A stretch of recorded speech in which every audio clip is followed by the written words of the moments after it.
Welcome to First Chapter Fridays. I am Miss Ariana from the Covington Branch Library. This summer, each Friday, we will be featuring our first chapter from some of our favorite Louisiana Young Reader's Choice Award nominees.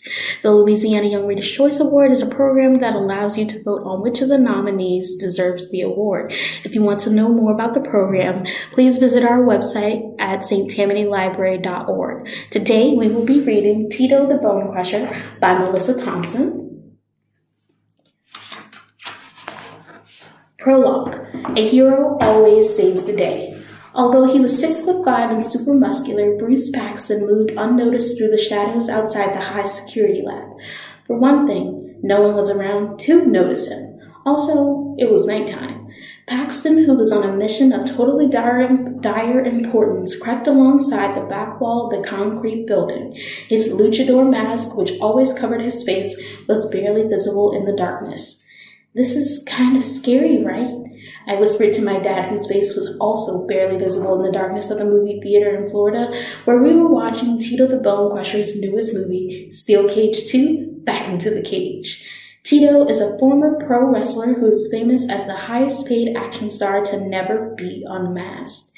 Steel Cage 2 was the long-awaited sequel to Steel Cage, in which Tito had first played the former wrestler Bruce Paxton and launched his career as an action movie superstar. Dad's eyes stayed on the screen, but he nodded. "I think this is scarier than Steel Cage," I added. I had to turn my whole head every time I wanted to say something to Dad. I was wearing the Tito mask that Dad had gotten me for my 10th birthday, and it didn't exactly fit anymore, so I couldn't see out of the corners of my eyes. But that was okay, because the mask still looked amazing. "Shh," my sister Louisa hissed on the other side of me. "You shh." I turned my attention back to the screen where Bruce Paxton stopped moving. He eyed a nearby bush that was making a loud rustling sound. Someone else was out there. Bruce Paxton knew better than to make the first move. He waited for whoever was in the bushes to reveal himself. I held my breath. A bunny hopped out of the bush and away into the night. "Whew," I said. "Would you shut up, Oliver?" Louisa murmured. Dad patted my hand. Bruce Paxton reached a door marked "Deliveries Only." He punched in an access code on the keypad. It beeped once. Then the "Delivery Only" door whisked open to show a large, dimly lit concrete space. Paxton stepped inside. "Hello?" he called into the emptiness. No answer. Paxton began to cross the dark room. Suddenly, the lights came on, and out of nowhere, a man appeared in front of him. "Ah!" I hollered. I could feel my dad jump about 6 inches out of his seat beside me. "He startled me," I whispered. "Obviously," my dad whispered back. Louisa sighed almost louder than I had yelled, and she got up and moved to the end of the row. "Hey, masked man," said the guy who'd just shown up out of nowhere. He was wearing a lab coat with Dr. Cerebro, head scientist, embroidered on it. But we all recognized the actor as John Rancid, the United Wrestling Entertainment UWE wrestler who'd stolen the U.S. champion belt 2 years ago because he's one of the biggest jerks in wrestling. You're in the wrong place. This is an important laboratory for scientific geniuses. Paxton pretended to be confused. "Isn't this the delivery entrance?" he asked. "Yeah," Cerebro growled, "only we weren't expecting any deliveries at this hour." "Oh yeah? Were you expecting this?" Paxton asked. "Expecting what?" Cerebro said. "This," Paxton replied as he jumped onto a stack of boxes. Before Cerebro knew what was happening, Bruce Paxton did a springboard moonsault off the stack of boxes and landed on Cerebro. Everyone in the theater cheered. But that was just the beginning of the action. Cerebro had fallen into a huge pile of packing material, so he was completely unharmed. He got up and began wrestling Bruce Paxton for real. They went to the top of the boxes about 10 times, knocking each other down and getting back up over and over again. It was amazing. "You're a cuss word fool," Cerebro growled when Paxton had him pinned to the floor for good. "If my parents ever hear me saying a real cuss word, I'm never allowed to watch Tito the BoneCrusher movie again. So when I quote the dialogue with cuss words, I just say cuss word." "I'm a fool who's going to rescue someone from this fancy lab of yours," Paxton replied. "Oh, really? You think you can come in here and rescue a person like some kind of cuss word hero? Cerebro continued as Paxton started tying his wrists together with shipping tape. My security team will catch you. You aren't going to save the day. In case you hadn't noticed, Dr. Genius, it's not daytime, Paxton said.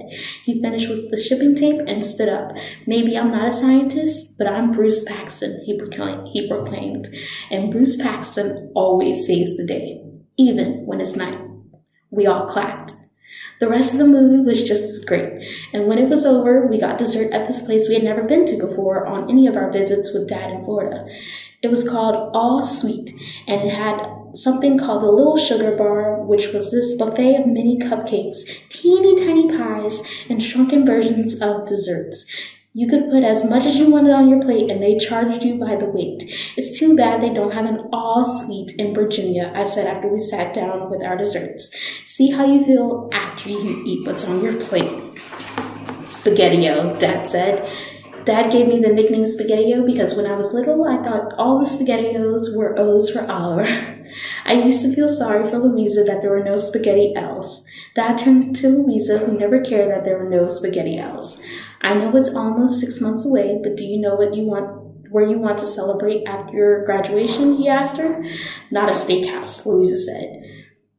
Dad had moved to Florida from Virginia, where Louisa and I live with our mom, to help open some new steakhouses owned by this famous restaurant guy, Walker Stewart. But Dad wasn't working for the steakhouse chain anymore because Walker Stewart turned out to be a total jerk.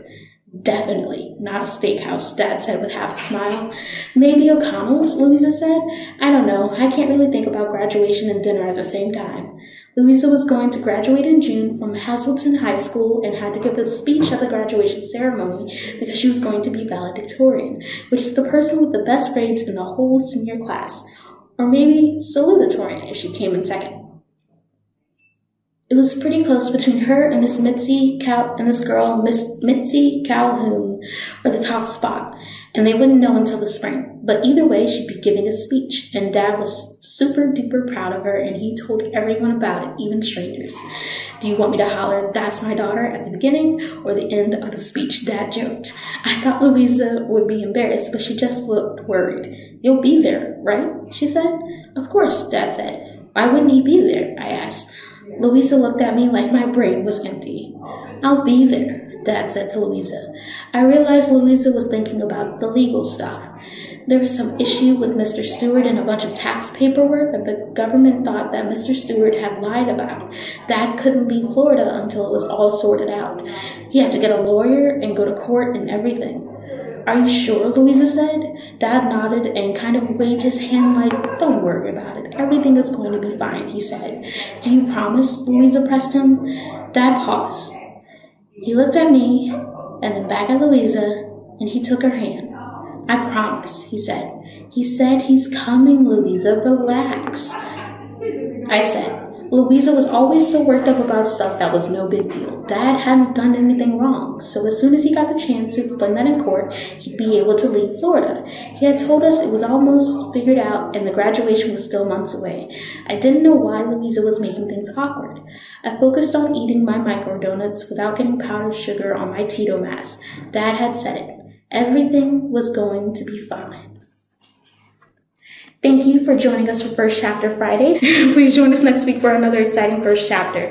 If you would like to read more of this book, visit your local library or place a hold on our website. See you next week.